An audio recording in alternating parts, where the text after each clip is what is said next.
Conference will now be recorded. Okay, everybody. Good. So welcome. And Chanukah. I don't want to say 'tis the season, but that's where we are now. Chanukah is here. So let's get ourselves an understanding, hopefully a better understanding of that. This computer's acting a little funky, but we'll be good. Okay. So Chanukah is often trivialized into this it's the Jewish version of giving some gifts and that they have their Christmas lights, so therefore we need to have our lights. Obviously, this comes well before Christianity began, right? And it is one of the rabbinic holidays that was instituted. And as we'll see some sources coming up, but just realize that a rabbinic holiday is not this arbitrary institution. Meaning, the way we understand the Jewish calendar is that we move through the calendar. History does not start at one point and continue out, but it is these cycles that we re-enter. And just like we understand that Rosh Hashanah, the day of the creation of man, and therefore Adam and Chava, Adam and Eve were judged on that day, we return to that point every Rosh Hashanah, and we don't commemorate that they were once judged, but we understand that every human being is judged on that day. And just like Yom Kippur is the time that Moshe came down from Mount Sinai, the second time with the second luchot that bespoke of this message of forgiveness, every year when we recycle back to Yom Kippur, that is our day of forgiveness. So by Rosh Hashanah, Day of Judgment, Yom Kippur, Day of Atonement, it is very clear that it's not commemorating an event, but is our re-entering that zone. So too with all the Torah holidays. I think, let me sing that? Good, great, perfect. So too with all the Torah holidays, Pesach is a time of this rebirth, this renewal. We became a nation. We left from slavery and became free people, free to serve God. That is this reawakening. And therefore, every year, and that's why Pesach the Torah says, has to come out in the springtime, a time when the physical world is having this reawakening. Because what happens in the physical world is a mirror, is a reflection of what's happening in the spiritual world. So Pesach, unlike the Muslims who have a lunar calendar that does not adjust, a lunar calendar is 11 days shorter than the solar calendar, 354 days as opposed to 365. So even though, right, so we keep adjusting our calendar to make sure that we are in sync with the seasons. A Muslim calendar does not readjust. And if their holidays, the Ramadan, might start in the spring, then works its way back to the winter, then it's in the fall, then it's in the summer, then it's back in the spring. Our holidays must be in their proper season because the season in the physical world is a reflection of what's happening in the spiritual world. And therefore Pesach must be in the springtime because that is reflecting the spiritual awakening that is available to us every year Pesach time. And Shavuot is the time that we re-enter the zone of Kabbalat Torah, of accepting the Torah upon ourselves. And Sukkot is the time that we re-enter the zone of this love demonstrated by God taking us through the Midbar and supplying not just the food and the water, which God, so to speak, has to supply. You take us out into the Midbar, right? You got to feed us. You have to hydrate us. That's why Sukkot is not a celebration of the man or of the be'er, of the water, but rather is a celebration of the clouds of glory, which was an unnecessary, but a demonstration of this divine hug, this divine love. And that's what we re-experience every year, Sukkot. And therefore, a rabbinic holiday cannot be arbitrary. Hey, let's make a holiday now. But rather, it must be that the sages at that time, with their spiritual sensitivity, were able to discern that it's back again. Those spiritual forces, that spiritual energy that were used to bring about, be it the Purim miracle or the Chanukah miracles, that is back again. And only once they can sense that, only then was it established, instituted as a holiday, as a rabbinic holiday. And that is what is unique about Chanukah and unique about Purim. And that is why in the Jewish Orthodox world, there are differing opinions when it comes to Yom HaAtzmaut. Is that a secular day? Is that a holy day? And there are different opinions. Ultimately, it will certainly be a holiday. I don't know exactly that date, but the time of our full return to Israel will certainly be the third rabbinic holiday. Keep in mind, let's go back for a second. Sukkot is the time that the clouds of glory returned as we built the Mishkan, as we started to build the Mishkan, the tabernacle. So which of the rabbinic holidays would be aligned with Sukkot? Not everyone all at once? Right? If that is the building of the Mishkan, the tabernacle, so Chanukah, of course, will be aligned with Sukkot, because Chanukah is the rededication of the Mikdash, of the temple. And if Shavuot is the holiday of receiving the Torah, so therefore Purim is aligned with that, because Kimu v'Kiblu, we say that we, the Jewish people, re-accepted the Torah out of love at that point.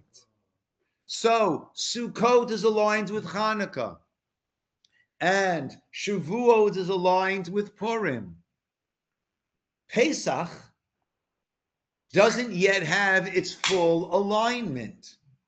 And the time of the redemption, that will be aligned with the exodus from Egypt, becoming a nation and reaching the fullness of that nationhood. So that will be the ultimate. At that point, there will not be any differing opinions as to the holiness of that day. Whereas, like I said, by Yom HaAtzmaut, it is a day that is celebrated. It's a day of tremendous appreciation. Is it a halachic day that changes the nature of our tefillah, of our prayers? That there are many differing opinions on.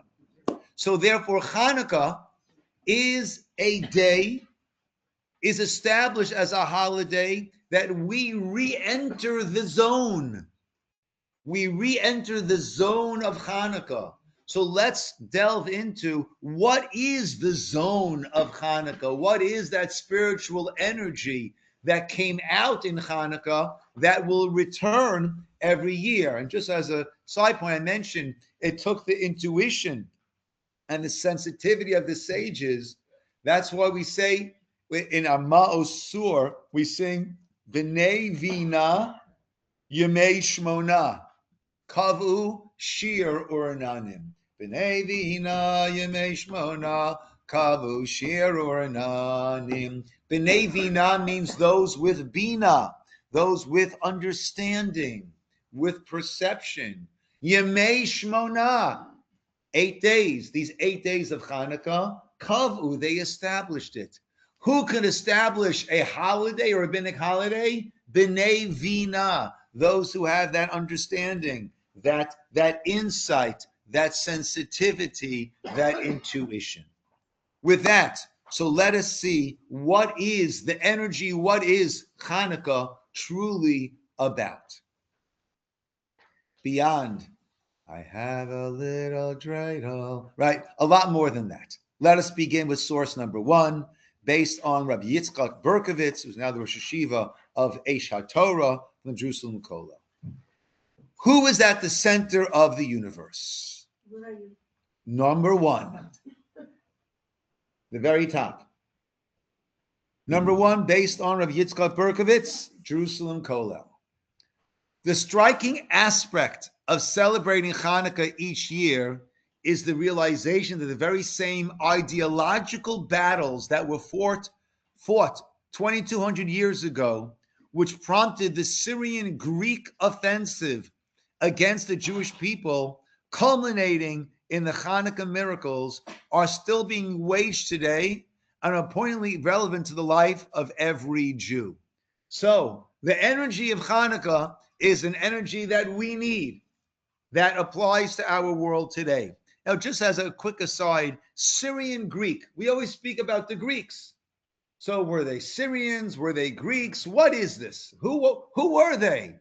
Right? You know, in Greece, they don't like to call about the Yavana, the Greek, right? And that's how many Jews left in Syria. So they wouldn't want to talk about the Syrian Greeks. But actually what happened is this, and this I learned, I try to listen to Rav Yitzchak Berkovitz, gives a wonderful, wonderful shiurim. It's on the OU app. He gives shiurim on the different chapters of Navi. And he's a brilliant, brilliant person who gives a lot of historical perspective.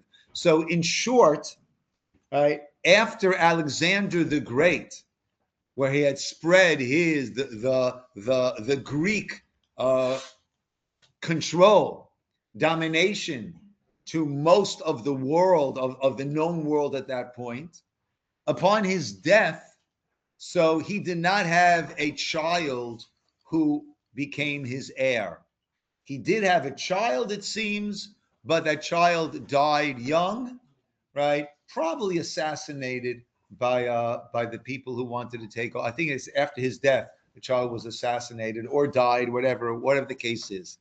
The kingdom was split then into 4 different groups, 4 different leaders. The Greek kingdom was split up, and Antiochus and his predecessors were the ones who took over that area north of present-day Israel, north of Israel, right? And that was the Syrians. So it was the Syrian area.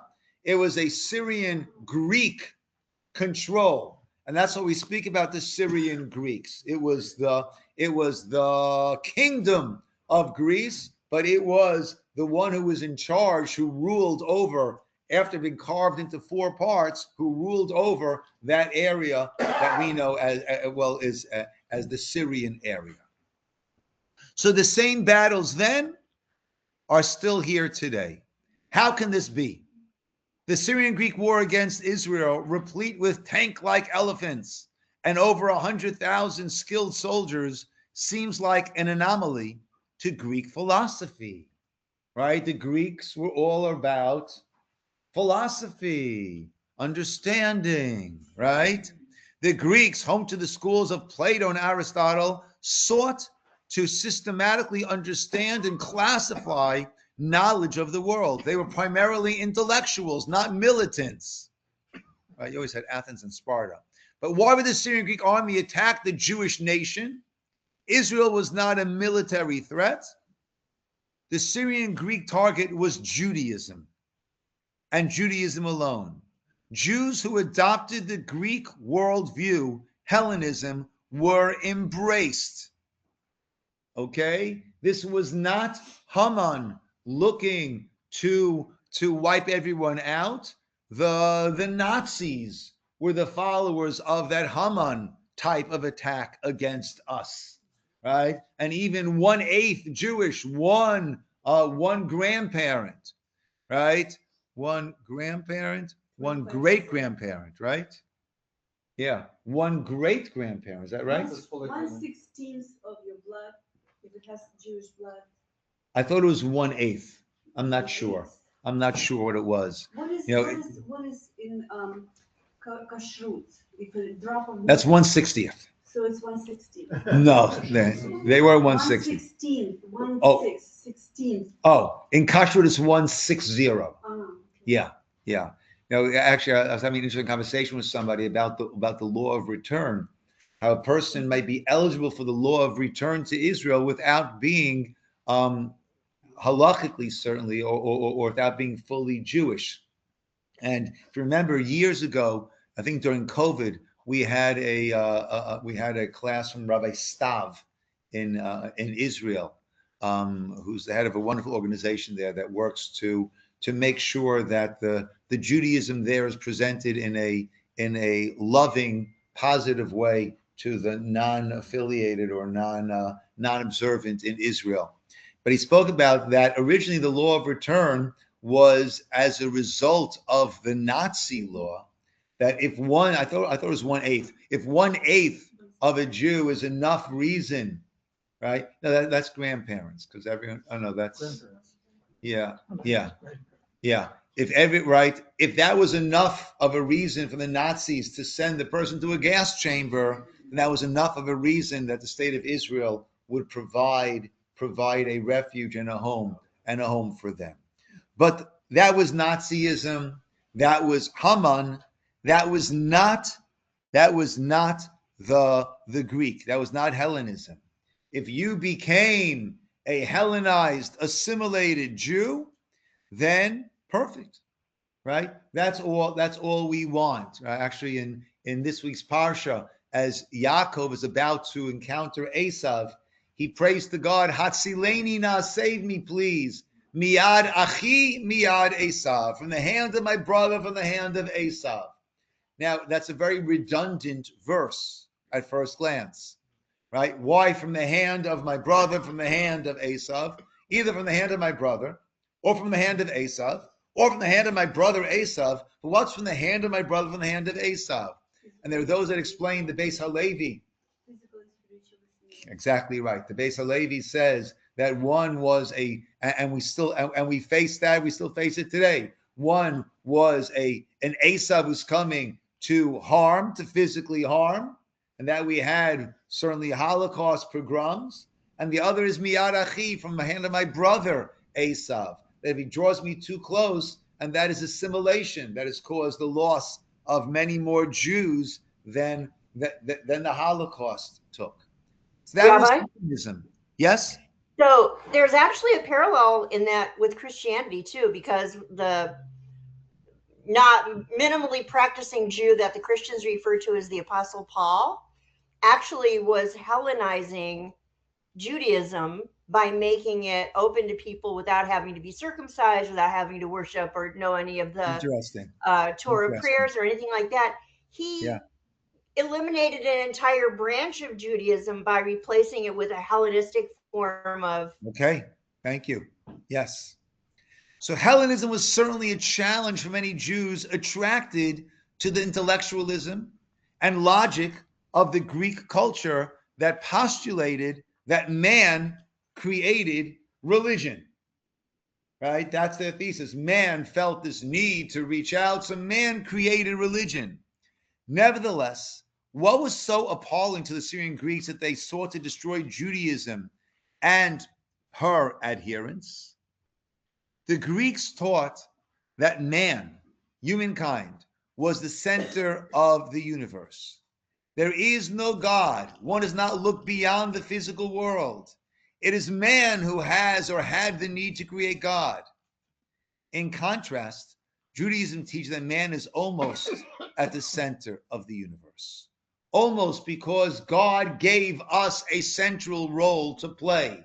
Yaakov, Jacob's iconic dream of the ladder with the angels going up and down, that represents humankind. And we dictate the spirituality of the world. Either it's on an ascent or it is a descent. So man is almost at the center of the universe.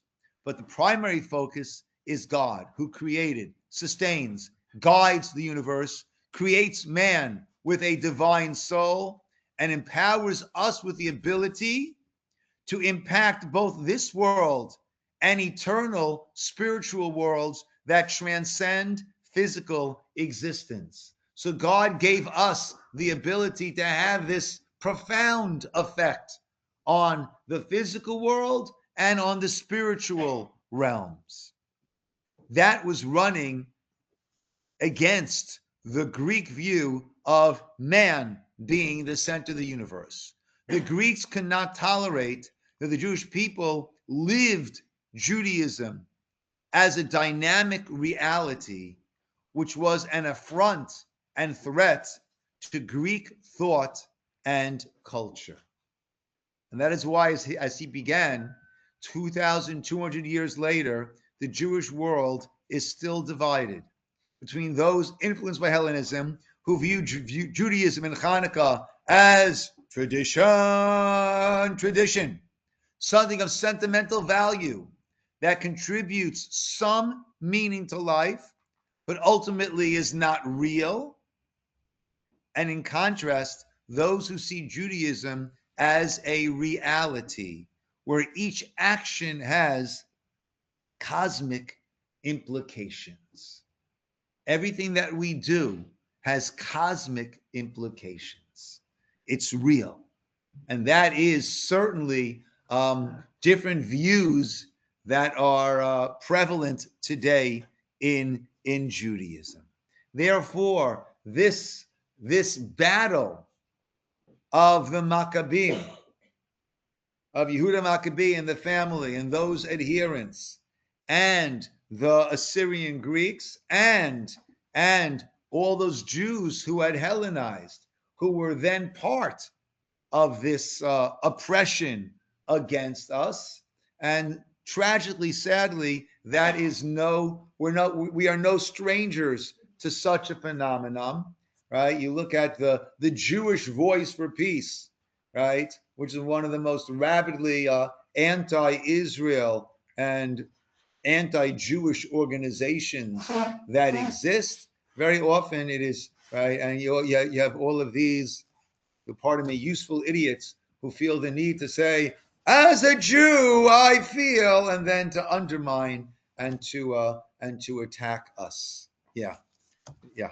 So that is the battle that was, and that is the battle that is. As I mentioned, source number 2, Rabbi Chaim Friedlander. Thank you so much. Rabbi Chaim Friedlander in Sifsei Chaim, in the prayer of Al Hanisim, right? So Chanukah begins a week from this Sunday night, right? At that point, we add into our tefillah the Al Hanisim in the Thanksgiving part of the Amidah. We have the Al Hanisim paragraph. Speaking of adding to our tefillah, tonight is when we add into our Amidah V'tein Talam Atar Livracha, the 9th blessing of the Amidah, December 4th, 5th. That's when we add in this that part, asking Hashem for the rain. So in the prayer of Al Hanisim, it says, for the miracles Sha'asita L'Avotenu, they performed for our fathers, Bayamim Hahem, Bazman Hazeh, Bayamim Hahem, in those days, Bazman Hazeh, at this time. As I said before, Jewish holidays are not simply days of historical significance commemorating past occurrences. Rather, all that transpired then, the salvation and abundance of spiritual and physical blessings, are reestablished annually. I like to call it, it's like Epcot, right? Epcot Worlds, where you go into the pavilion. Well, we of different countries. It's a small world after all, right? We enter into the pavilion of Shabbos on a weekly basis, of Pesach, of Shavuot, of Rosh Hashanah, of Yom Kippur, of Sukkot, and excuse me, and of Chanukah and of Purim. So thank you so much. It's not huge. I promise you, it's just there. Okay, thank you. Got to get our money's worth out of these tissues, huh? I just don't Okay. have a box to carry I'm with along you. since Thank I'm you. carrying so Thank much you, box. Janet. The salvation and abundance of spiritual and physical blessings are reestablished annually at the anniversary of the holiday. We re-enter that zone. However, the unique form of divine influence and elevation that can be attained during each festival is dependent upon the degree to which one adequately prepares in advance, devoting time to reflect on the essence of the holiday and thus gaining the spiritual strengthening which inevitably follows. Similarly, this is applicable during Chanukah. As such, we need to understand the essence of the Greek exile in order to awaken ourselves to mend its harmful consequences. By doing so, we'll be able to take advantage of the spiritual freedom which is inherent in the holiday that illuminates this period. Bayamim ahem bazman hazeh.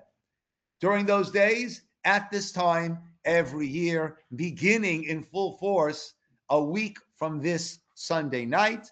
And that's why it's worth it to study beforehand, that we don't just plop into it, but we have a chance to think about it and to see what steps we can take. So first of all, let's get a timeline of the Chanukah era, and that is, right, we have 3408, that's the Jewish years. 353 BCE was the building of the Second Temple. That took place at the end of the Babylonian exile, the 70-year Babylonian exile. King Korash of Persia started the building of the temple, and that was 52 years after the destruction of the temple, and that was 70 years after the ascent of the Babylonian regime. But it was only 18 years later, Korash stopped it soon after. It was only 18 years later with the ascent of Daryavesh. Daryavesh, who, according to the sages, was a son of Achashverosh and Esther. That is when the Second Temple was actually built. So that was the year 353 BCE, 319 BCE. So we're talking about 34 years later was the beginning of the Greek era. That is when they took control of this world dominion from the Persians, the Persian kingdom. And then the year 199 BCE, Antiochus III of Seleucids and ruler of Syria controls Israel. 175 BCE, Antiochus IV reigns. 168 BCE, the temple is desecrated by Antiochus IV. 165 BCE, the conquest of the temple by the Hashmonaim and the miracle of Chanukah. So we'll discuss later, I don't know, probably today or maybe next week, the idea when we talk about this galut, this exile, it's a very strange sort of exile. It's an exile that took place while the Beit HaMikdash was standing, but it was under the control of this Assyrian Greek empire. And that is an unusual type of galut, which we'll explain, we'll deal with also. 140 to 36 BCE is the rule of the Hashmonaim. 36 to 86 CE, that's already the years that we're counting. Now with the year 2025, this was the year 68 or 36 to 68, rule of Roman governors, Herodian dynasty. And then in the year 3862, sorry, my numbers got a little confused. I need to go back on that. Or 8 the other way. That's Right. our years. Yes. 38. No, 3862 is the Jewish Right, years. and then it was 8 of CE. The 8 CE, but it's more than that. I think it's 70 CE. Yeah. The Romans destroy the Second Temple. setting in motion the exile that we presently have. So Rabbi? 20 years is the gap between Hashmonaim became conquered. It returned the temple to, and miracle of Hanukkah. They started to what? They started to celebrate Hanukkah 25 years later. No, it is that conquest of the temple of Hashmonaim that is what we are celebrating with the miracle of Hanukkah. But it was She's conquered asking in what 60 Rabbi? 65 But and there are 40. 20 What happened from 165 to 25 years. those 25 years? Yeah. Probably there was not any clear rule, but battles going on. There was not clear rule of the Hashmonaim. That's what it would seem. I mean, the Hanukkah was burning before it was actually conquered. We rededicated the temple, right? But we were not yet in control of the land and everything. And that, it seems, took the 25 years. Rabbi? Okay. Yes. Question. The Hasmoneans were actually who?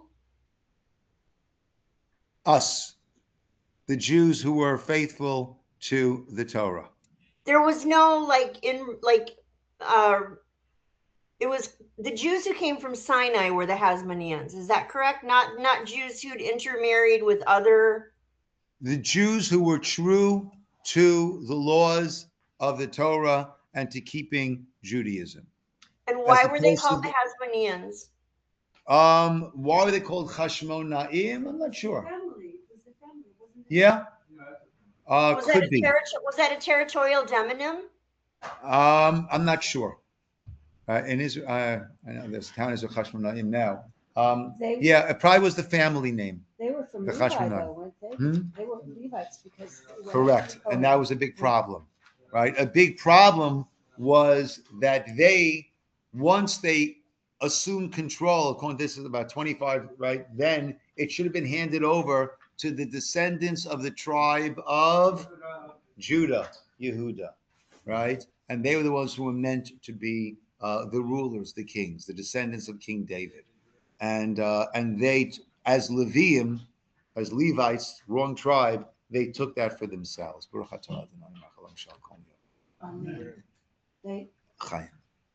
But they could have remained Kohanim, right?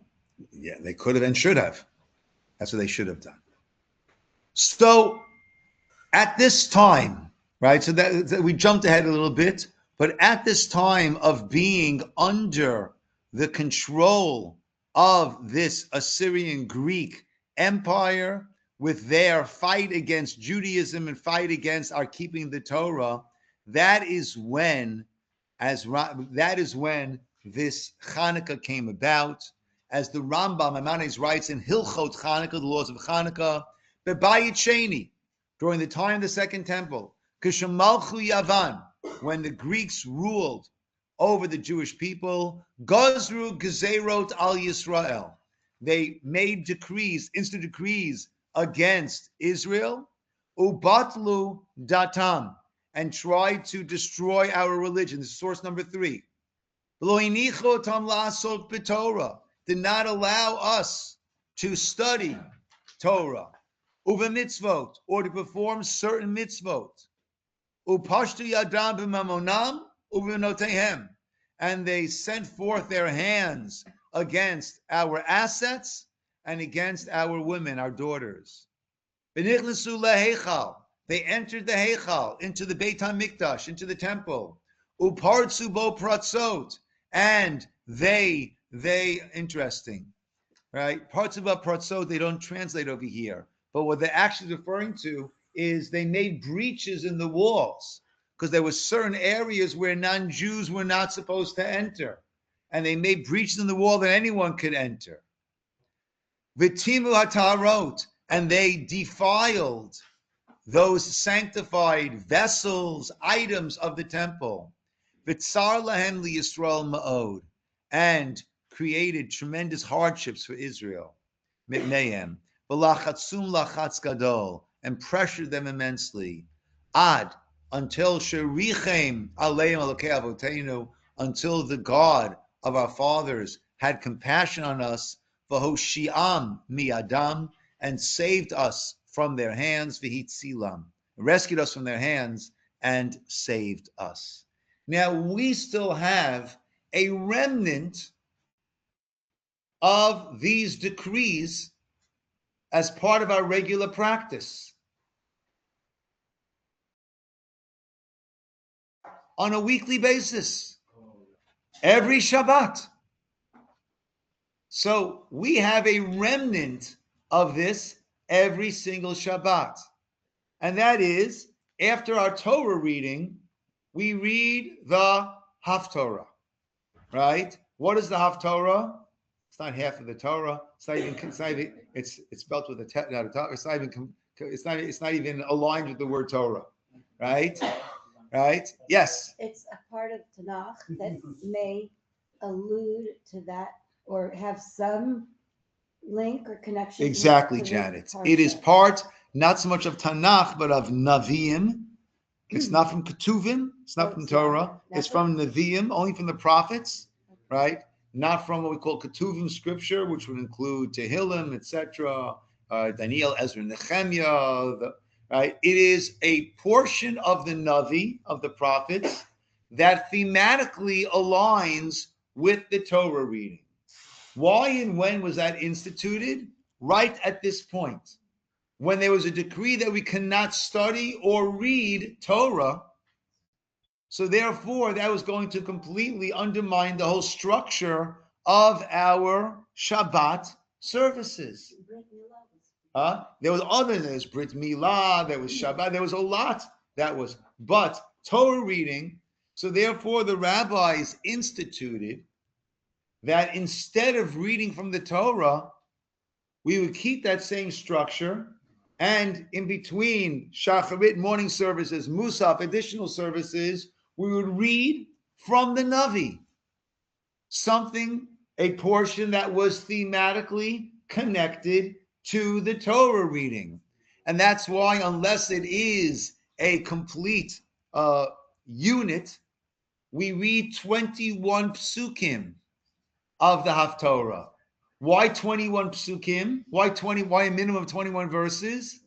What's it corresponding to? How many aliyot on Shabbos? 7. What's the minimum amount of psukim, of verses to read in an aliyah?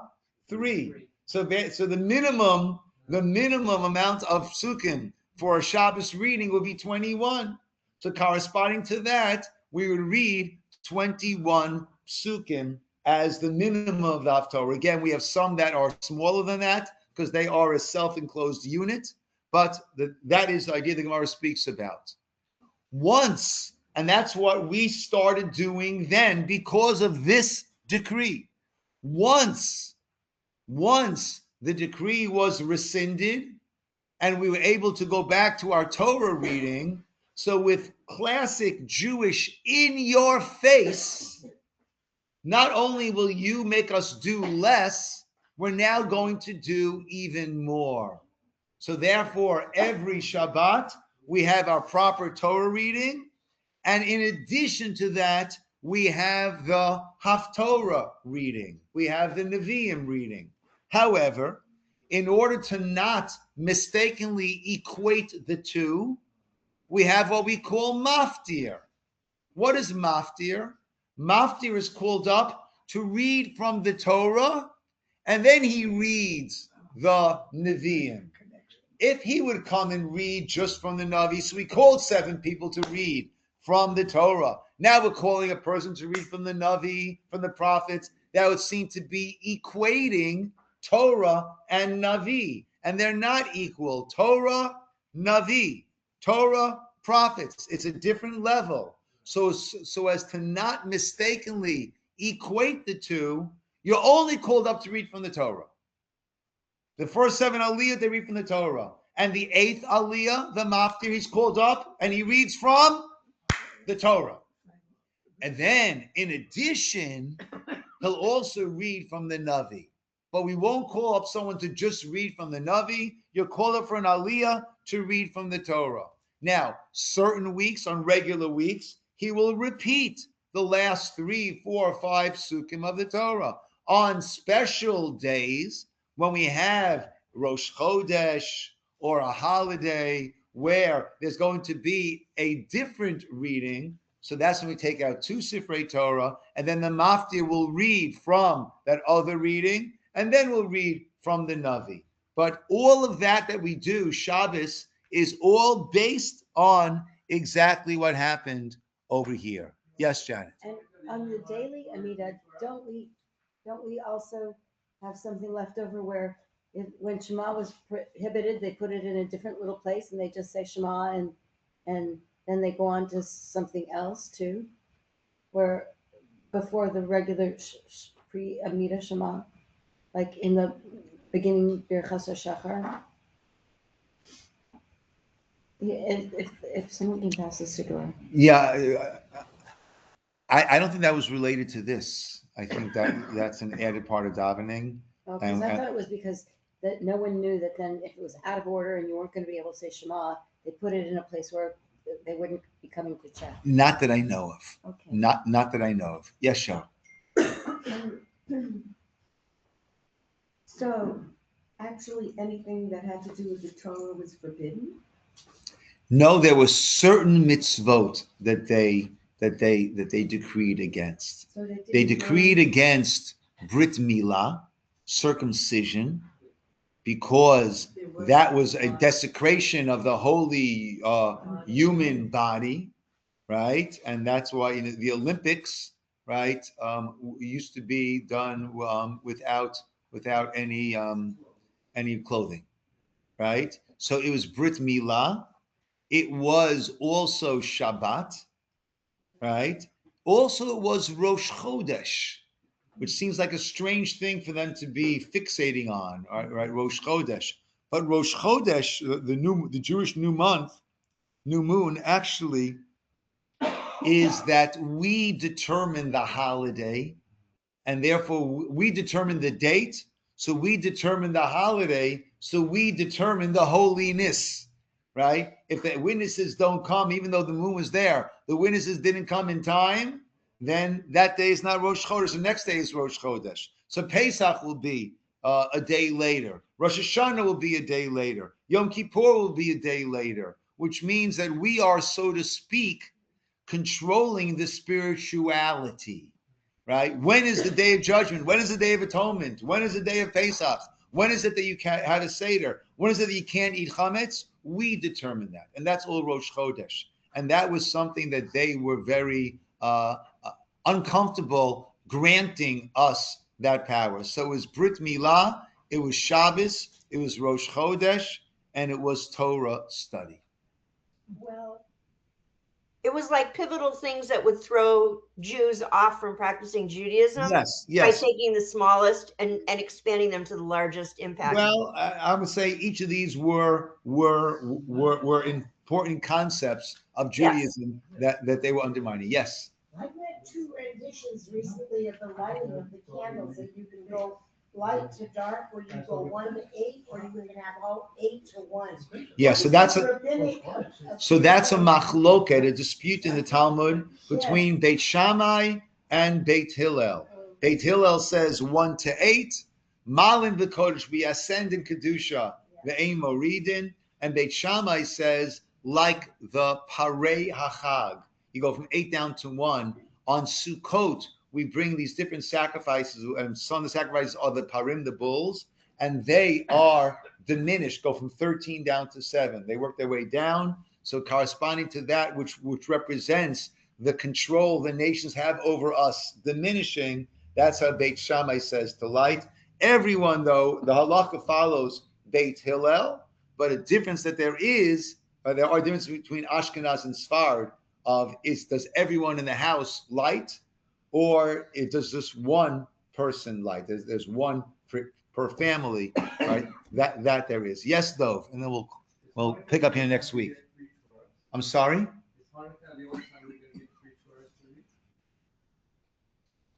Chanukah is a potential time for 3 Torahs, meaning if Rosh Chodesh of Chanukah falls out on Shabbos, then we have 3 Torahs that we take out for the Parsha, for Rosh Chodesh and Chanukah, and also if Rosh Chodesh Adar falls on Shabbos, we also have three because we have the regular Torah reading, we have Rosh Chodesh, and we have Parshat Shkolim.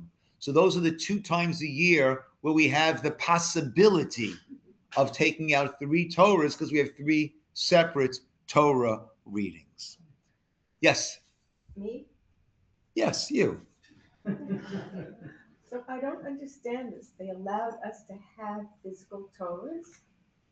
They didn't like collect them? Yes. And I think that fits in. You're raising a good point. They also allowed us to keep the Beit HaMikdash. It didn't destroy the Beit HaMikdash. You want to have a beautiful building? Gold, silver, beautiful. Taj Mahal, beautiful. You want to have these ancient relic books? Beautiful. But devoid of its spirituality, right? Keep in mind that we say that each of the 3 Galiot, exiles, are aligned with 3 cardinal sins. Now, the Galut, the exile of the Greeks, is aligned with Shvichat Dam, murder. Murder? They didn't want to murder us. They just wanted to Hellenize us. Why is it aligned with murder? Well, actually, Shvichat Dam, what does it literally mean? Spilling of the blood. Meaning, they were fine with the external, the beautiful on the outside, but they wanted to drain it of its life spirit, of its spirituality. That's what they were about. So keep the house beautiful. Keep the Torahs beautiful. Ancient books written with a beautiful by a scribe on parchment. Wonderful. But without the right tradition. Yes. Right? Spirituality, not. That's the yes. Of Judaism and Shabbos. I'm sorry? The core of Judaism is Shabbos. Yeah. And yeah. So that's what they want to. Yeah. Yeah. And Shabbos is also our. It's one of the principal things on Judaism. Correct. And Shabbos is our living, active, weekly testimony of God as a creator. And they were not into this God creating stuff. There was man created God, not that God created man. So Shabbos ran against that. Yes, doctor. When was the Torah translated into Greek? Okay. The Torah was translated into Greek, the Septuagint.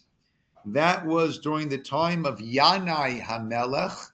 And Yanai HaMelech was one of the first kings who took over after Alexander's kingdom was split into 4. He was one of those kings, and he was not actively trying to kill, to wipe out the Jews. And that is when that took place before the Chanukah time period. But again, after Alexander, when the Greek Empire had been split up, and he was one of the kings that took over parts of that empire after it had been split. Why did they even want to translate it? Why do you want to translate it into Greek? Okay, so translating into Greek is one of our tragedies. He wasn't the first art scroll. That's not what he was trying to do. He wasn't trying to bring the Torah to the masses. He was trying to degrade it to a Reader's Digest Yes. Bible. Yes. What he was looking to do, to denigrate it. His initiative, or was To it- remove context from the original language. I'm sorry? Was it his initiative, or was it request, or was it the initiative of Jews? No. It was Colonized Jews? It was his. As far as we know, as far as I know, it was his initiative. It was his initiative. You took all of Didn't he these have 70 stages and rabbis you said. translated? Right. They were all exact. He took 70 rabbis, didn't tell them why he had gathered them, put into 70 different rooms, and told them to translate the Torah into Greek. That way, he was confident they would not be able to do anything, right? And miraculously, they all came out with the same translation. The joke, well, this will end. The joke that they say is a real miracle would have been put 70 rabbis in the same room and had to come out with the same version. Okay, my friends. Only rabbis can make that joke about rabbis. Okay. Rabbi Akiva, when was he? Thank you, Rabbi. Rabbi Akiva was right around the time Romans of did. right around the time of the destruction of the Second Temple.